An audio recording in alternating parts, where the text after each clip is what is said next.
For session 1, the theme is leveraging generative AI in policy simulations. There will be Q&A after the lectures. The lecturers will be Mr. Kaisaku Takeuchi, founder of deeptier, President, CEO, and of Groots, and Mr. Tim Hobbs, CEO of Capital Shield, Australia. The moderator will be Mr. Masaaki YATSUZUKA, Senior Research Fellow, Policy Simulation Office, NIDS. Mr. YATSUZUKA, please. Thank you very much for the kind introduction. I am YATSUZUKA, a Senior Research Fellow, Policy Simulation Office. In session 1, we will take up the theme of leveraging generative AI in policy simulation. Before we start this session, I'd like to give you some information on the display and exhibition. Please go to the next slide. This is about the exhibition demonstration. For those of you who are participating online may not be able to use this, but in the sub-venue, there are exhibitions available already. As you can see on the map, in the sub-venue 1, there is a NDWC, OWS, and Global Supply Game exhibitions. In sub-venue 2, Mitsubishi Electric and deeptier are exhibiting their AI simulations programs. Mr. Takeuchi is here with us on the panel, but there will be an exhibition from the company as well. So if you're interested, please go to venue 2. And also in venue 3, Mr. Tim Hobbs is with us on the panel, but his colleague is exhibiting the AI simulation by Capital Shield. In each of those sub-venue, there is an interpreter, so please stop by and experience the war games. Now, we would like to move on to session 1. The policy simulation and leveraging of Gen AI. Well, AI is deeply permeating into our lives as well as the forms of wars. And in policy simulation, how can we utilize and leverage AI? What are the potential risks? Those are the things that we would like to think about in this session. This time, in this session, we have the impeccable guests. The first person is from deeptier, founder and also CEO, President of Groots, Mr. Takeuchi. And our second speaker is from Australia, from Capital Shield, Australia, CEO, Mr. Tim Hobbs. From the title, you can tell that they are from the business communities who are actually thinking about how we can utilize and leverage AI in policy simulations. So the two speakers will address this theme before we start the discussion with the audience. From each of the presenters, there will be a presentation for about 20 minutes. And after that, I will ask a couple of basic questions, and then I will open the floor for questions and answers, including online participants. So those who are listening online, if you post your questions online, and then during the Q&A session, I will ask those questions for you. Now, without further ado, from deeptier, founder and CEO and President of Groots, Mr. Takeuchi, the floor is yours. Yes, thank you very much. From deeptier, my name is Takeuchi. Thank you very much. I would like to talk about the potential of usage of AI in policy simulations. Let me introduce myself first. In 2006, I joined IBM Consulting subsidiary and started my career. After that, I set up Groots consulting firm after working for a PR company. I also set up a cybersecurity startup and provided various assistance in this area. And after that, in 2021, I founded deeptier. This company, deeptier, what is the main business activities? It is providing the development service of business systems using AI. In different development processes, AI is now available for capitalization, so which is unleashing the unprecedented speed and quality. Today, what I'd like to talk about are twofold. One is Gen AI and other types of AIs, which is developing at enormous speed. And at the same time, and what was the trigger of the ongoing development, evolution of AI? I'd like to touch upon that. And after that, I'd like to talk about how much capabilities AI has in the policy simulation. I will show you some of the outputs made by AI. In the beginning, I'd like to touch upon the origin of AI. Well, if you go back in history, back in 2017, there was an academic paper released. Google announced this. The title is "Attention is All You Need." And this paper touches upon transformer architecture that was proposed by the paper. What this is that if you think about the past conventional AI, how they understood text is sequential from the beginning to the end. So the longer the sentence, the more difficult for the computer to understand the meaning. On the other hand, after this transformer introduced by this academic paper in 2017, well, the processing of text has become parallel instead of sequential. And this enhanced the speed of learning greatly. Actually, the academic paper itself, when it was published in 2017, it was not meant for the use in AI. It was for the improvement of the long sentence translation. But after several other researches after that, they found that the more parameters of the model you increase, and then the higher performance you can achieve. This means that the larger the system, and then the greater the performance. That's what the other people found out. That's why regarding this law of scale, OpenAI published a thesis on the law of scale in 2020, and then GPT-3 was announced. And AI today can have a learning ability of which is very efficient. Whether the sentence is long or short, it can do that. And next, it has the capability of calculating the probabilities. So if the origin was in 2017, and well, it is just a 10-year or so old technology, and then still this evolution should continue for many years to come. Everyone is sure about this, and many researchers are conducting researches on this. In terms of the simulation, let me give you some points. What is the advantages of AI over human beings? There are two. One is the combinations breadth. When humans think, there are several different variables, and then humans have to focus on certain things so that they can reduce the number of variables. But in the case of AI, those variables, it's not that they don't focus at all, but compared with the human beings, the AI can handle more variables in a complex manner.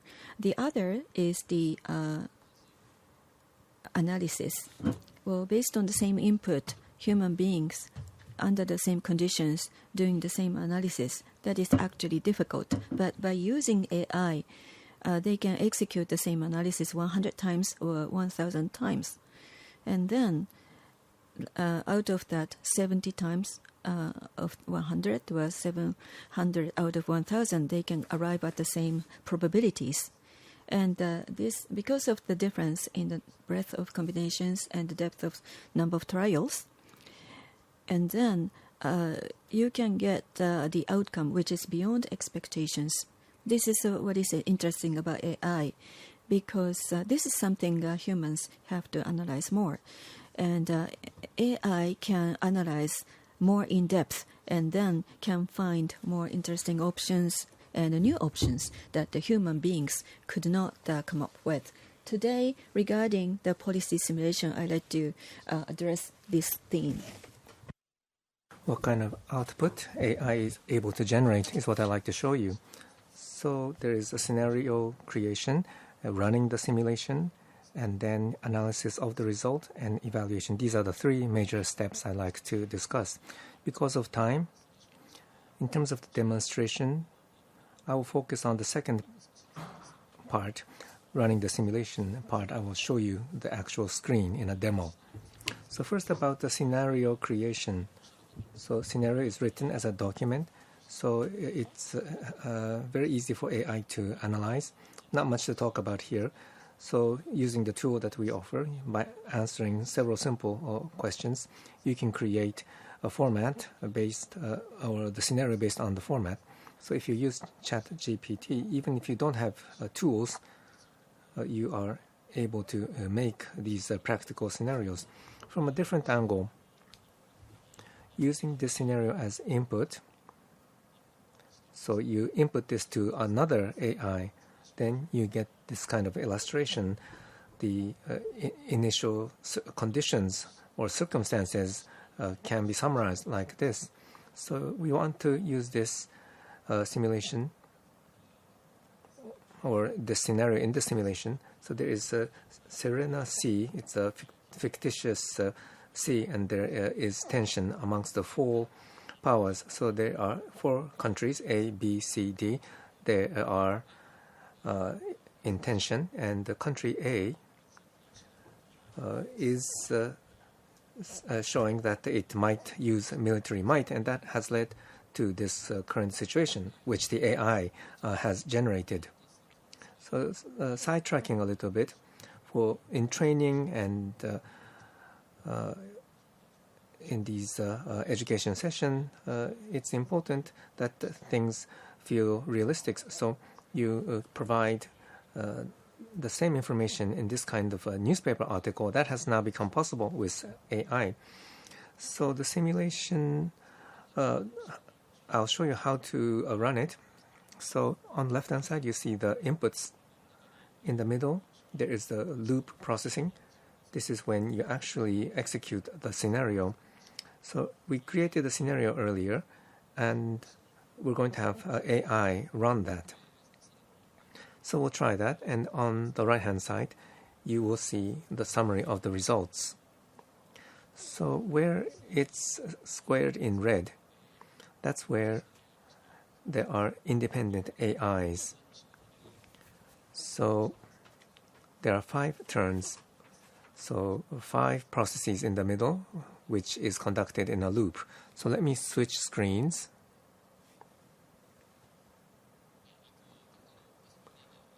So now this is my laptop, and I want to run this. This is the loop process. So scenario, I briefly explained earlier, it's that same scenario which has already been input into the system. So if you change the content of the scenario, of course, the result will change. So you see, I think you saw that the screen changed a bit. And I forgot to explain.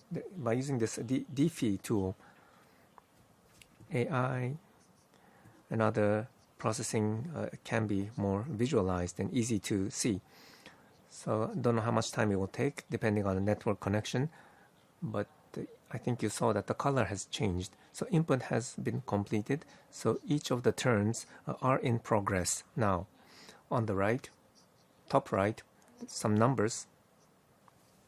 a little difficult to see, and you can see the number of turns. So each of the AI are receiving the input and thinking separately. So you can track the execution. So you can see that we have had 3 loops. I won't go into much detail. So to the input, what kind of output has been generated, you can track that, the progress. So this is a simplified tool that I'm showing you now, but this AI part, for each country, you can set it up so that one AI works for one country, but for a leader and 2 ministers, you can have the AI communicate with each other and come up with a conclusion. So this time we fed hypothetical scenario, so it may not feel so realistic, but already you're starting to see the results.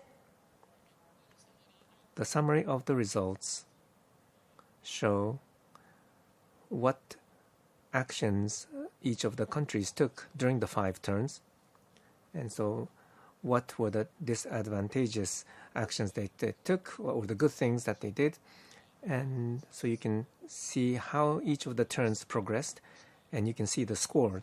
So in the scenario, you define what are the aspects that you value, and based on that, numerically, you see the result. Of course, you can modify this in many ways so that you can do scoring in different ways. So the content, if you want to know the details, please come to the demo booth and we can show you in a lot more detail. But what I wanted to show you is that it's very speedy, that AI could run a 5-turn simulation in this short amount of time. So go back to the slides. So that was the actual demo of running this scenario. So I'd like to talk about the final part, the analysis part. From different angles, you can conduct analysis. What you see on the screen is the simulation that we ran earlier, and actually we've accumulated 20 results. And then that is input into another AI, and then that is expressed in this slide. So you have the flow chart on the left. This is what kind of branches that could be generated chronologically. And right-hand side, after 20 simulations, what actions triggered different results? That's what's expressed on the right. And so exceptional results, irregular results. Well, I have directed this to show that, and so that's what you see here. So it's very visual, easy to see. You can get this in just a few minutes. So to summarize, as you saw, AI is a very effective tool. It has come to a practical stage. But of course, something that needs to be managed by humans. Humans have to give it directions, and it's a supplementary tool to assist humans make judgments. So in that regard, it's a very effective tool. So simulation was conducted very rapidly. For humans to actually act on this, it would take several hundred hours to do 20 simulations, but in a matter of minutes, or in 1 or 2 hours, even if you include the time for summarization, you can do it in a very short period of time. And then humans can evaluate appropriately, and humans has to do the thinking part based on what the AI has generated. To sidetrack again, the current evolution of AI is very fast. So in our case, during development, we utilize Gen AI, and every 2 or 3 months, a new version comes out or new tool emerges. So you have to recombine and incorporate in a flexible manner. We think that is quite important. So this time it was a very simple demo, but the content in terms of the level of sentences that it can generate, it's very sophisticated now. So if you're interested, please come to our booth for more details. So with that, I'd like to conclude my presentation. Thank you so much.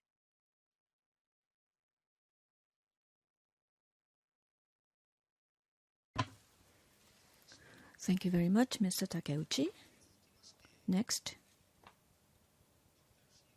from Capital Shield, I would like to introduce Mr. Tim Hobbs and invite him for the presentation. At the moment, there is a simultaneous interpretation available. So, Takeuchi-san spoke very concisely and slowly. So, please consider interpretation. And I'd like to request the speakers to speak slowly and clearly. Mr. Tim Hobbs, please, the floor is yours. Thank you, Masaaki. Good morning, distinguished colleagues, ladies and gentlemen. I want to thank the National Institute of Defence Studies for the honour of inviting me and our company here to this conference to share some of our thoughts from Australia on the evolving role of AI in wargaming and crisis simulation. It's an important topic and one which lies at the heart of our vision for Capital Shield. So as the Vice Minister was saying in his opening address, we meet at a moment of increasing global uncertainty. Across our region, crisis is no longer an interruption, but a persistent and defining feature of the strategic operating environment. Crises today do not unfold slowly or sequentially, rather they cascade and compound across systems. We've seen cyber incidents ripple into financial markets, natural disasters spill into domestic politics, and disinformation corroding trust in institutions overnight. For our leaders, this has changed decision-making fundamentally. Time is compressed, consequences are amplified, and information is incomplete and often contested. In these moments, our leaders must coordinate across agencies, sectors, alliances, jurisdictions, and time zones while making consequential decisions at speed under immense pressure and global public scrutiny. Failure is no longer discrete, it is public, reputational, and costly. Put simply, the world is asking more of our leaders more often with less margin for error. For Japan, this is not theoretical. Japan's security environment is shaped by some of the most consequential geopolitical dynamics of our time. Contested maritime environments, military activity around Taiwan and in the East China Sea, grey zone pressure, cyber activity, systemic disinformation. These are not distant risks. They are persistent conditions. And as events here in Japan in late 2025 demonstrated, moments of geopolitical tension can emerge quickly, escalate unpredictably, and place immediate pressure on political leadership, alliance coordination, and crisis decision-making. From Australia, we observe many of these dynamics with the buffer of a significant oceanic distance. Japan does not have that buffer, making preparedness all the more critical. My name's Tim Hobbs, and I'm the co-founder and CEO of Capital Shield.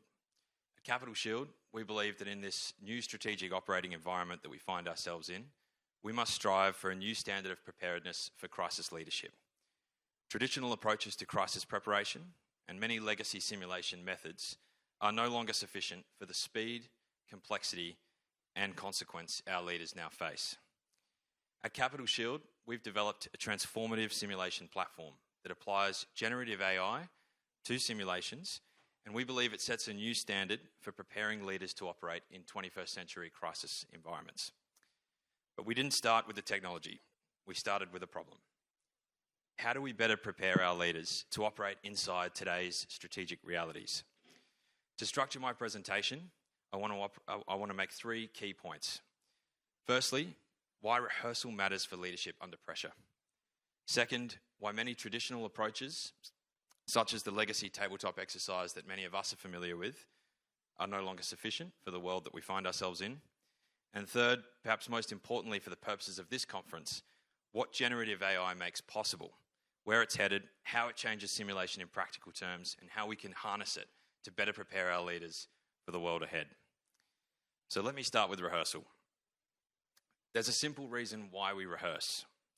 We do not want the first experience of real pressure to occur in a real crisis. We want pilots to practice emergencies in simulators, not at 30,000 feet. We want surgeons to rehearse before they enter the operating theatre. We want elite military units to practice again and again, because human performance depends on habits that are deeply embedded through practice and rehearsal. Leadership is no different, and teamwork. In crisis, effectiveness depends less on having the right plan on paper and more on how leaders prioritise, coordinate and adapt as events unfold. We know in this room that policy simulation serves many different purposes, from exploration, analysis, examining escalation dynamics, theory testing. But I want to focus today on rehearsal, training and learning simulations, because I think this is where the greatest opportunity in harnessing AI is. The problem with some of the current methods we're using is that the environment leaders now face has changed faster than many of those methods have been able to keep up. Many traditional policy simulations and crisis exercises were designed for a slower operating context. They're often static, tightly scripted, outcomes are broadly anticipated by the participants in advance, and variation is constrained by time and manpower. Consequently, they tend to be conducted infrequently, and facilitators must make trade-offs in what they can realistically simulate. The exercises that we've all participated in often emphasise discussion, reflection, shared understanding, which is valuable and necessary. But discussion alone is not enough to prepare leaders for the realities we now face. Under these constraints, simulations can simplify the information environment, slow the tempo of events, and reduce the friction that dominates in real crisis decision-making. In practical terms, these limitations can mean our leaders are well briefed, but less well rehearsed. They understand the plan, they understand the roles and responsibilities, but the first time they truly experience the speed, ambiguity, and pressure of a modern crisis, the overload, the noise, the urgency, the coordination friction, is often during a real crisis itself. And that is the gap that we're seeking to close at Capital Shield. And this is where generative AI becomes genuinely useful. It allows us to build simulations that move closer to the speed and complexity of reality without requiring an unsustainable increase in manpower. So let me make this concrete. Imagine a scenario that sits close to the strategic psyche of this region. You're sitting in a crisis coordination room with colleagues from Defence, Foreign Affairs and Intelligence. Phones are buzzing, briefs are incomplete, and everybody knows that decisions made in the next hour will shape alliance responses and public expectations. Maritime tensions are rising quickly, information is fragmentary, public attention is intense, markets are sensitive. 20 minutes into the exercise, your phone rings. It's a senior US military officer forward deployed in the region, an 06 at Kadena Air Base, calling with an urgent operational update. This is not a facilitator reading from a script. It is an AI role player representing that officer. He has objectives, operational constraints, a personality, partial information. The agent presses you for a recommendation, posture, signalling, next steps. You respond. Within minutes, that same agent is on the phone to another team, perhaps an allied liaison cell. He relays what you said, and he asks for their position. Those teams act, their decisions feed back into the environment you're now facing. The media narrative shifts, public pressure grows, and suddenly a second incident arrives, forcing you to reassess your judgment. Nothing is fixed. There's no single script. The exercise evolves because decisions change the environment in real time. That's the decisions of the participants in the exercise. This allows us to explore things like human factor complexity, misalignment, delay, pressure, misunderstanding, all the things that can make or break a crisis response. This is learning by doing. It's not about rehearsing a script or validating a plan on paper. It's about exposing leaders to consequence, to time pressure, ambiguity, and the human dynamics that shape real decisions. Delivering that level of realism consistently has always been the challenge of policy simulation, and it is where generative AI has become a game changer. At Capital Shield, we've built a simulation environment called Foresight to deliver this kind of policy simulation. Foresight immerses participants in realistic information flow, briefings, intelligence assessments, messages, media pressure, stakeholder dynamics, and it gives facilitators tools to steer the exercise toward learning objectives adapt conditions during play, and capture what actually happened in a very comprehensive data analytics layer. When simulations are dynamic, contested, and shaped by real decisions that participants are making themselves, the constraints of traditional methods become obvious. So I put it to the audience today, generative AI will not change the purposes we use policy simulation for, but it will change their practicality. It allows us to create environments that are faster, richer, and more responsive without requiring unsustainable levels of manpower. So in practical terms, a Capital Shield believes that policy simulation will be affected by AI in 5 fundamental ways. The first is design efficiency. We all know that traditionally, high-quality crisis simulations are expensive and labour-intensive to design. They rely on specialist teams to build scenarios, write injects, role-play institutions, and continually update assumptions as the strategic environment unfolds.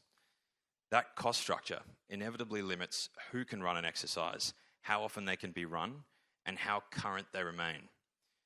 With AI and with our scenario generation capability and foresight, we can dramatically reduce the design burden on specialist teams. Scenarios can be built, adapted, and refreshed in days or even in hours. This does not remove the need for disciplined design or human oversight or specialist teams, but it does mean organisations can maintain relevant, credible simulations without the cost becoming prohibitive. And I think all of us could agree that this is a critical consideration at a time when simulation and wargaming must compete with other budgetary pressures. The second way AI will change policy simulation is frequency. When the design burden falls, we can return to the same problem repeatedly. We can rehearse more often. Rather than treating simulations as one-off events or a compliance activity, organisations will be in a position to rerun scenarios, adjust assumptions, test different teams, and revisit the same problem again and again as conditions change. This allows preparedness to keep pace with reality. We're already seeing this in practice down in Australia. One government client we work with is building a standing library of crisis scenarios on our platform. Scenarios that can be adapted for different audiences, policy questions, and levels of seniority, and continuously updated to remain topical and strategically relevant. In practical terms, frequency turns simulation from an occasional exercise into a sustained discipline of crisis preparedness. The third way is decision realism. Decisions are made under pressure, with incomplete, contested, and often contradictory inputs, as we've discussed. And those decisions immediately shape how institutions, allies, media, and markets respond. In the scenario I described earlier, your recommendation to a forward-deployed commander does not end the conversation. It becomes an input into other systems. An ally interprets it through their own legal and political constraints. A media narrative forms around partial information. Markets react before facts are unclear. Then a second incident arrives, forcing you to reassess your judgments under tighter time pressure. AI allows us to recreate that environment credibly. Participants are not simply reacting to injects, they're experiencing how judgment propagates through people, organisations, and information systems. This is where leadership is tested and where rehearsal has the greatest value. And I'll just, a word of caution, it's not about making simulations more dramatic, it's making them more honest, realistic, and immersive, so we can extract those learning outcomes from them. The fourth way is accessibility. Historically, high-quality policy simulation depended on scarce specialist expertise, often the people sitting in this room. And if an organisation didn't have some of these experienced exercise designers or facilitators, credible simulation was often out of reach, so it hasn't been used as much in the private sector, for example. Generative AI will change that. With appropriate training and governance, subject matter experts, not just professional simulation designers, can now build credible scenarios using guided tools like our Foresight Scenario Editor. Defence analysts, policy officers, emergency managers, and industry specialists can translate their domain knowledge directly into simulations with AI assisting structure, pacing, and realism. And again, we've seen that in Australia. We're working with a number of firefighters. Obviously, bushfires, wildfires are a big problem for us down there, and we're working with them to take advantage of policy simulation in that space. So this will make simulation possible in sectors and organisations that have never had the internal capability to do it before, without lowering standards or removing professional oversight. And the fifth and final way AI will shape policy simulation is insight. One of the enduring weaknesses of simulation and exercises has been measurement. Too often, exercises generate strong discussion, but weak evidence. After-action reviews rely on recollection, anecdote, subjective debriefs, rather than a structured data layer of what actually happened. AI-enabled platforms allow us to capture decisions, timing, communications, interactions as they occur. So in practical terms, this means we can see who decided what, when they decided it, what information they had at the time, and how those decisions shaped subsequent events. That creates a different kind of learning. Organizations can compare performance across teams, across iterations of the same scenario, and over time. They can identify where coordination breaks down, where decision-making slows, and where assumptions no longer hold. Taken together, these 5 shifts do not just improve exercises. We believe they push simulation into a new category, one of disciplined, continuous rehearsal and strategic insight. Now, it's important to be cognizant of the limits of this approach. We all know in our use of AI that AI can be confidently wrong. Poor prompts, weak assumptions, or poorly designed scenarios will produce misleading outcomes. In fact, this kind of simulation could create a sense of false confidence, a very dangerous outcome for exercises. So high-quality simulation will still depend on disciplined design, clear objectives, and strong facilitation. For that reason, human judgment remains central and critical in our Foresight platform. In Foresight, facilitators retain control over the exercise direction and learning objectives. Subject matter experts adjudicate outcomes, so AI does not replace expertise. Crucially, in Foresight, we've ensured that users can scale the role of AI within a simulation to match their specific requirements. AI can be used lightly, just to assist with some scenario generation or background complexity, or you can dial it up and use it more extensively to drive dynamic role play and information flow. So this allows exercises to be tailored to organizational maturity, risk tolerance, and sensitivity. It's also incredibly important to recognize that data sets capturing decision-making under pressure, particularly amongst national leaders, is very sensitive and accumulate strategic value over time. In the wrong hands, they could offer insight into institutional behavior, preferences, and thresholds. So therefore, security and governance are central and critical to everything that we're doing. Data handling, access controls, auditability, and deployment architecture must be designed deliberately. They're not secondary considerations for us. They're absolutely foundational. So in other words, generative AI expands what's possible in simulation, but it does not change what matters most: professional judgment, disciplined design, and accountability. Moving to the final part of my speech, I just want to briefly touch on the outlook for simulation and what it means for us. At Capital Shield, we believe we're approaching a fundamental shift in how societies prepare for crisis. Generative AI gives us the opportunity to transform policy simulation so it becomes more realistic, more repeatable, more accessible, and more measurable, while remaining firmly under human control.